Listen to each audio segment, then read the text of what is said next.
Those who have ears to hear, let them listen. It is for freedom that Christ has set us free. Stand firm then, and do not let yourselves be burdened again by a yoke of slavery. You who are trying to be justified by the law have been alienated from Christ. You have fallen away from grace. The only thing that counts is faith expressing itself through love. Couple things in here. This reminds me so much of when Jesus curses the fig tree, and a lot of people don't really understand it, but The Chosen does a great job of explaining it. The reason why Jesus cursed the fig tree is because the tree had leaves. Okay, the tree was full, it was a good tree, but had no fruit.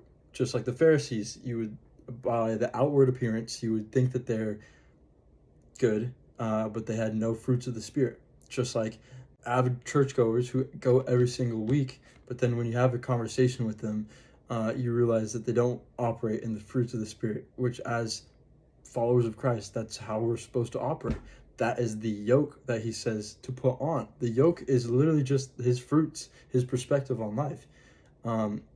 Not necessarily his way of life, being a nomad who had to get crucified. That's not exactly what he means by that. You don't have to go get killed for your faith. While yes, that is a great honor, the majority of people in heaven, that's not how they got there.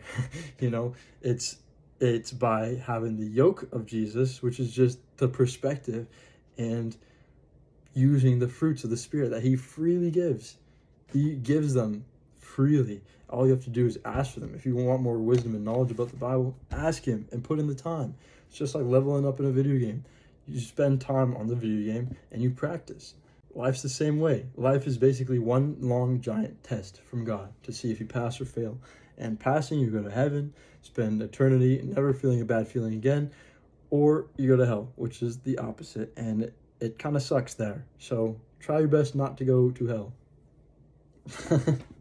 One more quick thing is for freedom that Christ has set us free, and stand firm then, and do not let yourselves be burdened again by a yoke of slavery. So if the yoke that Jesus has to offer is his perspective on life, then the yoke of slavery is Satan's perspective, is what he wants us to think about life, which is basically, in a nutshell, that our walk with God sucks and that living in the earth is better. It's not.